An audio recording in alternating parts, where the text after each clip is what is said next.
নমস্কার বন্ধুরা, নতুনের খোঁজে চ্যানেলটিতে আপনাদের সবাইকে স্বাগত জানাই। আমি শান্তনু। তো আজকে একটু অন্যরকম ভিডিও নিয়ে এসেছি। একটু কি বলবো, ইতিহাসের কথা নিয়ে এসেছি, যেটা বলছে আব্দুল্লাহকে জবাই করার ঘটনা। তো আসলে কি হয়েছিল ঘটনা, আব্দুল্লাহকে কেন জবাই করা হয়েছিল, এই ভিডিওটা দেখলে বুঝতে পারবো। এই ভিডিওটা হচ্ছে প্রশান্তির পথে চ্যানেলটার থেকে ড্রপ করা হয়েছে আজ থেকে 1 বছর আগে। তো চলো দেখে নিই কি বলতে চাইছে ভিডিওটায়। চলো শুরু করা যাক, লেটস স্টার্ট। একদা মক্কা নগরীতে প্রচুর ঝড় বৃষ্টি শুরু হলো। ঝড় বৃষ্টির প্রবল দাফটের ফলে জমজম কূপটি বালিতে পরিপূর্ণ হয়ে জমজম কূপ থেকে পানি উদ্গীরণ হওয়া বন্ধ হয়ে গেল। ফলে মক্কাতে পানির সংকট দেখা দিল। কোথাও কোনো পানি ছিল না। মক্কাবাসীগণ এদিক সেদিক ছুটতে লাগলো পানির জন্য, কিন্তু কোথাও কোনো পানি না পেয়ে তারা দিশেহারা হয়ে পড়ল। শিশু থেকে বৃদ্ধ সবাই পানির অভাবে অসুস্থ হয়ে পড়লেন। তৎকালীন সময়ে মক্কা নগরীর নেতা ছিলেন হযরত মুহাম্মদ সাল্লাল্লাহু আলাইহি ওয়াসাল্লামের দাদা অর্থাৎ আব্দুল মুত্তালিব। পানির সংকটে দিশেহারা হয়ে তখন মক্কাবাসী তাদের নেতা আব্দুল মুত্তালিবের কাছে উপস্থিত হলেন। উপস্থিত মক্কাবাসীগণ আব্দুল মুত্তালিবকে বললেন, আপনি আমাদের নেতা, আপনি আমাদের এই পানির সংকট নিরসন করুন। আপনি জমজম কূপ থেকে পানি উত্তোলন করার ব্যবস্থা করুন। আপনি ছাড়া জমজম কূপ থেকে কেউ পানি উত্তোলনের ব্যবস্থা করতে পারবে না। যদি জমজম কূপ থেকে আমরা পানি না পাই তাহলে আমরা সবাই অসুস্থ হয়ে মারা যাব। তখন আব্দুল মুত্তালিব ভীষণ চিন্তিত হয়ে পড়লেন।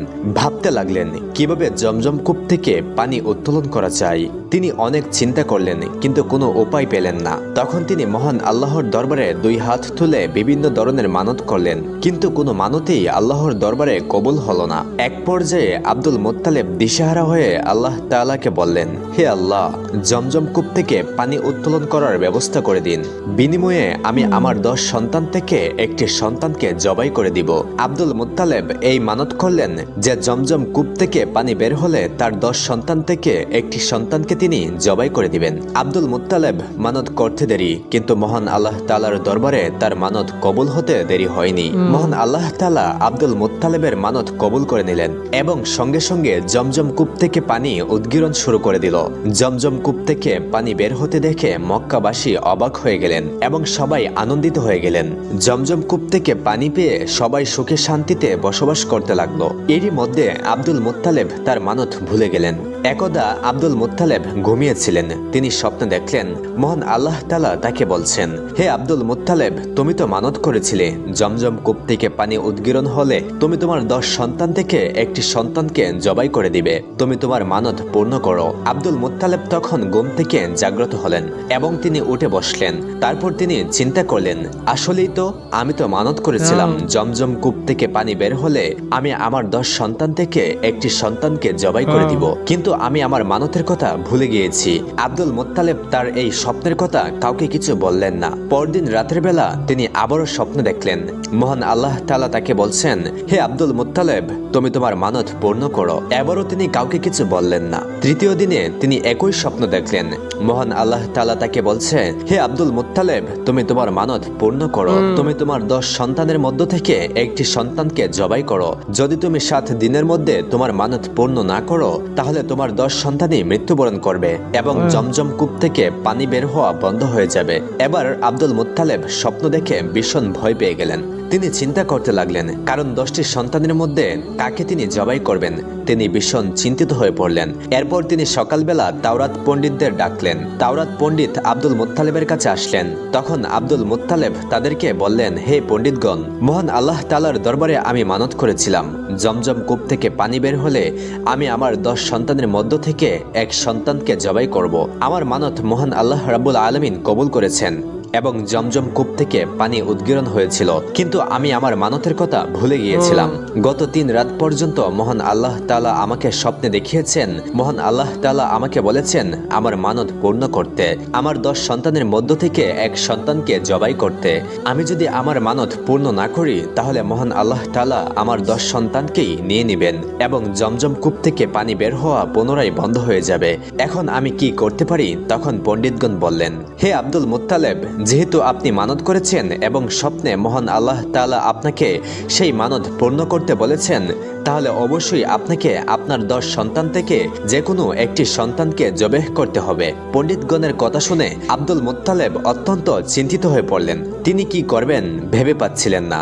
সন্তানদের মধ্য থেকে কাকে তিনি জবাই করবেন? তার কাছে সব সন্তানই প্রিয় ছিলেন। তারপর তিনি কোনো উপায় না পেয়ে তার 10 সন্তানকে ডাকলেন। আব্দুল মুত্তালেবের বড় সন্তান ছিলেন আব্বাস রাদিয়াল্লাহু তাআলা আনহু। আব্দুল মুত্তালেব প্রথমে তাকে বললেন, হে পুত্র, আমি মানত করেছিলাম জমজম কূপ থেকে পানি বের হলে আমি আমার 10 সন্তান থেকে একটি সন্তানকে জবেহ করে দিব। এখন তুমি আমার সেই মানত পূর্ণ করে দাও। তখন আব্বাস রাদিয়াল্লাহু তাআলা আনহু বললেন, আব্বাজান, আমি আপনার এই মানত পূর্ণ করতে পারবো না। আপনি আপনার অন্যান্য সন্তানদেরকে বলুন। তখন আব্দুল মুত্তালেব তার দ্বিতীয় ছেলে আমির হামজাকে বললেন, তুমি আমার এই মানত পূর্ণ করো। তখন আমির হামজা বলল, আব্বাজান, আপনি একই মানত করেছেন। আপনার মানতের জন্য আমি আমার জীবন দিতে পারবো না। আপনি আপনার অন্যান্য সন্তানদেরকে বলুন। এভাবে তিনি একে একে 9টি সন্তানকে বললেন, কিন্তু কেউই এতে রাজি হলো না। বাকি রইল একটি সন্তান, যার নাম হলো আব্দুল্লাহ। আব্দুল মুত্তালিবের 10টি ছেলের মধ্যে আব্দুল্লাহ ছিলেন সবচেয়ে ছোট এবং আব্দুল মুত্তালিবের সবচেয়ে প্রিয় সন্তান। আব্দুল মুত্তালেব আব্দুল্লাহকে অনেক স্নেহ করত এবং অনেক ভালোবাসত। যখন তার 9 জন ছেলে তার কথায় রাজি হলো না, তখন আব্দুল মুত্তালেব অত্যন্ত চিন্তিত হয়ে পড়লেন। তখন আব্দুল্লাহ তাকে চিন্তিত দেখে বললেন, আব্বাজান, আপনি কি নিয়ে চিন্তা করছেন? তখন আব্দুল মুত্তালেব আব্দুল্লাহকে সবকিছু খুলে বললেন। তখন আব্দুল্লাহ বললেন, আব্বাজান, আপনি চিন্তা করবেন না। আপনি আমাকে মহান আল্লাহর রাস্তায় জবেহ করে দিন। আপনি আপনার মানত পূর্ণ করুন। আব্দুল মুত্তালেব আব্দুল্লাহর কথা শুনে অত্যন্ত খুশি হলেন, কিন্তু অন্যদিকে প্রচন্ড দুঃখ পেলেন, কারণ আব্দুল্লাহ তার কাছে সবচেয়ে প্রিয় সন্তান ছিল। প্রিয় সন্তানকে হারানোর ব্যথাটা হৃদয় জুড়ে বইতে লাগলো। কিন্তু আব্দুল্লাহকে জবাই করা ছাড়া তার আর কোনো উপায় ছিল না, কারণ আব্দুল্লাহকে কুরবানি না করলে তার 10 সন্তানকে হারাতে হবে এবং জমজম কূপের পানি পুনরায় বন্ধ হয়ে যাবে। এতে করে পানির অভাবে মক্কাবাসীগণ সবাই মৃত্যুবরণ করবে। তাই আব্দুল মুত্তালেব আব্দুল্লাহকে নিয়ে মক্কার চত্বরে উপস্থিত হলেন। সেখানে মক্কাবাসীও উপস্থিত হলেন। এদিকে আব্দুল্লাহকে জবাই করার খবর পেয়ে মক্কার নারীরাও সেখানে উপস্থিত হলেন। সেই নারীদের মধ্যে একজন ছিলেন ওরাকা বিন নফলের কন্যা মরিয়ম। ওরাকা বিন নফল ছিলেন তৎকালীন তাওরাত পণ্ডিত। তার কন্যা মরিয়মও তাওরাতে পারদর্শী ছিলেন। তিনি জানতেন যে এই আব্দুল্লাহর উরসে জন্ম নেবে আখিরি নবী হযরত মুহাম্মদ সাল্লাল্লাহু আলাইহি ওয়াসাল্লাম। তাই তিনি আব্দুল্লাহকে কোনো মতেই জবাই করতে দিতে চাইলেন না। তিনি আব্দুল মুত্তালিবকে বললেন, আব্দুল্লাহকে কোনোভাবে জবাই করা যাবে না। তখন আব্দুল মুত্তালিব মরিয়মকে বললেন, আমি মানত করেছিলাম আমার 10 সন্তান থেকে যে কোনো একজনকে জবেহ করব। মানত অনুযায়ী এখন যদি আমার 10 সন্তান থেকে একটি সন্তানকে জবেহ না করি, তাহলে আমার 10 সন্তান মৃত্যুবরণ করবে এবং জমজম কূপ থেকে আবার পানি বের হওয়া বন্ধ হয়ে যাবে। তখন মরিয়ম বললেন, যেটাই হয়ে যাক না কেন, আব্দুল্লাহকে জবাই করা যাবে না। বিনিময়ে এই মক্কা নগরীতে রক্তের বন্যা বয়ে যাবে। তবু আমরা আব্দুল্লাহকে জবাই করতে দিব না। প্রয়োজনে আপনার অন্য সন্তানদের মধ্য থেকে যে কোনো একজনকে জবাই করেন। মরিয়মের সঙ্গে সঙ্গে সারা মক্কাবাসী বলে উঠল, আমরা কেউ আব্দুল্লাহকে জবাই করতে দিব না, কারণ আব্দুল্লাহর চেহারা দেখে আমরা যদি কোনো ব্যবসার সফর করি তাহলে আমাদের ব্যবসা সফল হয়। আমরা কোনোভাবে আব্দুল্লাহকে জবাই করতে দিব না। তখন আব্দুল মুত্তালিব আর কোনো উপায় না পেয়ে শেষে তাওরাত পণ্ডিতদের কাছে গেলেন এবং সব ঘটনা খুলে বললেন। তখন তাওরাত পণ্ডিত আব্দুল মুত্তালিবকে বলল, আপনি লটারির ব্যবস্থা করুন। লটারিতে উটের নাম লেখুন এবং আব্দুল্লাহরও নাম লেখুন। লটারির মধ্যে যার নাম উঠবে তাকে আপনি আল্লাহর রাস্তায় জবেহ করে দিবেন। তখন মক্কাবাসীর সামনে লটারির ব্যবস্থা করা হলো। সেখানে উটের নাম লেখা হলো এবং আব্দুল্লাহর নাম লেখা হলো। লটারি শুরু হয়ে গেল। প্রতিবারই আব্দুল্লাহর নাম উঠল, কিন্তু মক্কাবাসীগণ কিছুতেই আব্দুল্লাহকে জবাই করতে দিবে না। আবারও লটারি করা হলো, এবারও আব্দুল্লাহর নাম উঠল। এভাবে করতে করতে 99 বার লটারি করা হলো, কিন্তু প্রতিবারই আব্দুল্লাহর নাম উঠল। তখন আব্দুল মুত্তালিব বললেন, আর কোনো উপায় নেই, আব্দুল্লাহকে জবাই করতেই হবে। যেহেতু আমি মানত করেছি, আমার মানত পূর্ণ করতেই হবে। আমাকে আব্দুল্লাহকে জবাই করতেই হবে। তখন মরিয়ম বললেন, যে কোনো উপায়ে আব্দুল্লাহকে জবাই করা যাবে না। আপনি আবারও লটারি করুন। যতক্ষণ না উটের নাম উঠবে ততক্ষণ আপনি লটারি চালিয়ে যাবেন। আবারও লটারি করা হলো। এবার লটারিতে উটের নাম উঠল। 100 বার লটারি করার পর উটের নাম উঠল। এতে মক্কাবাসী সবাই আনন্দিত হলো, কারণ তাদের প্রিয় আব্দুল্লাহকে আর জবাই করতে হবে না। আব্দুল মুত্তালেব অনেক খুশি হয়ে 100 উট আব্দুল্লাহর বদলে জবাই করে দিলেন। মক্কাবাসীগণ অত্যন্ত খুশি হয়ে গেলেন। এদিকে আব্দুল্লাহ ধীরে ধীরে বড় হতে লাগলো এবং বিভিন্ন জায়গা থেকে তার জন্য বিয়ের প্রস্তাব আসা শুরু হলো, কারণ আব্দুল্লাহ তৎকালীন সময়ে সবচেয়ে সুন্দর পুরুষ ছিলেন। তাকে দেখে যে কেউ তার প্রেমে পড়ে যেত। আব্দুল্লাহকে পাওয়ার জন্য মক্কার রমণীরা অধীর হয়ে থাকত। মক্কার রমণীদের মানত ছিল আব্দুল্লাহকে পতি হিসেবে পাওয়ার জন্য, কারণ আব্দুল্লাহ ছিলেন অত্যন্ত সুন্দর, ধার্মিক এবং সুপুরুষ। প্রতিদিন তার জন্য অনেক বিয়ের প্রস্তাব আসতো, কিন্তু আব্দুল মুত্তালেব তার বন্ধু ওহাব ইবনে আবদে মান্নাফের সঙ্গে ওয়াদা করেছিলেন তার কন্যার সঙ্গে আব্দুল্লাহর বিয়ে দিবেন। ওহাবের কন্যার নাম ছিল আমেনা। তারা মদিনায় বসবাস করতেন। তাই আব্দুল মুত্তালেব আব্দুল্লাহকে নিয়ে মদিনার উদ্দেশ্যে রওনা দিলেন। উদ্দেশ্য ছিল আমেনার সঙ্গে আব্দুল্লাহর বিবাহ দেওয়া। প্রতিমধ্যে ওরাকা বিন নফলের কন্যা মরিয়ম দাঁড়িয়েছিলেন। তিনি আব্দুল্লাহকে দেখে আব্দুল্লাহর কাছে আসলেন এবং তিনি আব্দুল্লাহকে বললেন, হে আব্দুল্লাহ, কিছুদিন পূর্বে তোমার পিতা তোমার প্রাণের পরিবর্তে যে 100 উট কোরবানি দিয়েছিল, আজ আমি শপথ করে বলছি সে 100 উট তোমার পক্ষ থেকে আমি তোমার পিতাকে প্রদান করব। বিনিময়ে আমার একটি অনুরোধ রয়েছে, তুমি আমাকে বিয়ে করো। কিন্তু আব্দুল্লাহ অত্যন্ত ভদ্র এবং লজ্জাশীল মানুষ ছিলেন। তাই তিনি এভাবে পাত্র কর্তৃক বিয়ের প্রস্তাবে লজ্জায় জড়সড় হয়ে পড়লেন এবং আব্দুল্লাহ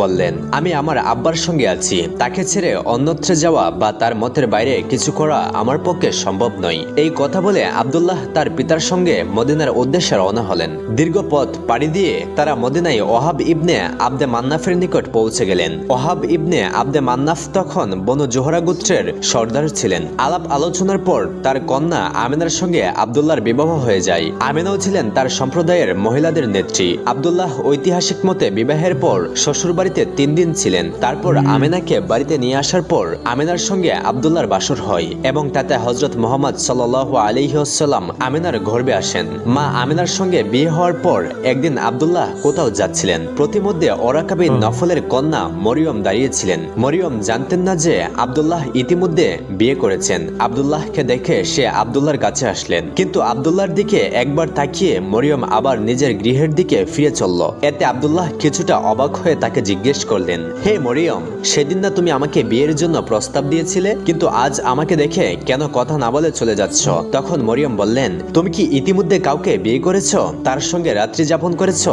আব্দুল্লাহ বললেন, হ্যাঁ। তখন মরিয়ম বলল, সেজন্যই তোমার চেহারায় পরিবর্তন এসেছে। শোনো, আমি সেদিন তোমাকে বিয়ের প্রস্তাব দিয়েছিলাম কারণ তোমার কপালে এক উজ্জ্বল নূর ছিল। আজ আমি তোমার কপালে সেই নূর দেখতে পাচ্ছি না। এর কারণ হচ্ছে এখন এটার অধিকারিণী হয়েছে তোমার সৌভাগ্যবতী স্ত্রী। সুতরাং এখন আমার কাছে তোমার আর কোনো গুরুত্ব নেই। তাই এভাবে কথা না বলেই চলে যাচ্ছিলাম। অতঃপর মরিয়ম চলে গেল এবং আব্দুল্লাহ বাড়ি ফিরে যান। তারপর আমেনার সাথে সুখের সংসার করতে থাকেন। কিছুদিন পর আব্দুল মুত্তালেব আব্দুল্লাহকে খেজুর আনার জন্য মদিনায় পাঠান। খেজুর নিয়ে আব্দুল্লাহ মক্কায় ফিরে আসার সময় অসুস্থ হয়ে পড়েন এবং সেখানে তিনি মৃত্যুবরণ করেন। ইন্না লিল্লাহি ওয়া ইন্না ইলাইহি রাজিউন। আব্দুল্লাহর মৃত্যুর সময় হযরত মুহাম্মদ সাল্লাল্লাহু আলাইহি ওয়াসাল্লাম মা আমেনার গর্ভে ছিলেন। প্রিয় দর্শক, হযরত মুহাম্মদ সাল্লাল্লাহু আলাইহি ওয়াসাল্লামের পিতা আব্দুল্লাহকে জবাই করার ঘটনা এবং আব্দুল্লাহর সঙ্গে মা আমেনার বিয়ের ঘটনাটি হাদিসে গ্রন্থ থেকে সংগ্রহ করা হয়েছে। এই ঘটনাগুলো কতটুকু সত্য তা একমাত্র মহান আল্লাহ তাআলাই ভালো জানেন। শুধুমাত্র ঘটনাটি আপনাদেরকে জানানোর উদ্দেশ্যেই ভিডিওটি তৈরি করা হয়েছে। প্রচুর ইনফরমেটিভ ভিডিও, যে একটা ইতিহাসের কথা বলা যেতে পারে বা একটা ইতিহাসের গল্প বলা যেতে পারে, যেখানে আব্দুল্লাহকে কিভাবে জবাইয়ের হাত থেকে বাঁচায়। অবশ্যই নিজের ছেলেকে কিভাবে জবাই করে। এদিকে আল্লাহর নির্দেশ আছে যে যেহেতু মানত করেছিল 10 জনের মধ্যে একজনকে তো জবাই করতেই হবে। তো এখানে উটগুলোকে জবাই করে আল্লাহর কি বলবো আল্লাহর যে বাণী ছিল বা আল্লাহর যে নির্দেশ ছিল সেটাও রাখা হলো। আবার আব্দুল্লাহও প্রাণে বেঁচে গেল। অসাধারণ গল্পটা ছিল। গল্পটা শুনে অনেক কিছু জানতে পারলাম। এরকম সুন্দর সুন্দর গল্প ভবিষ্যতে আরও দেখব। তোমাদের আমার ভিডিওটা কেমন লাগলো অবশ্যই জানাতে ভুলো না। কমেন্ট বক্সে অবশ্যই জানাবে। ভালো লাগলে লাইক করে দেবে, শেয়ার করে দিতে পারো। আর আমাদের চ্যানেলটা সাবস্ক্রাইব করে আমাদের পাশে থাকো, যাতে ভালো ভালো ভিডিও তোমাদের জন্য নিয়ে আসতে পারি। তো দেখা হচ্ছে নেক্সট ভিডিওতে। Thank you.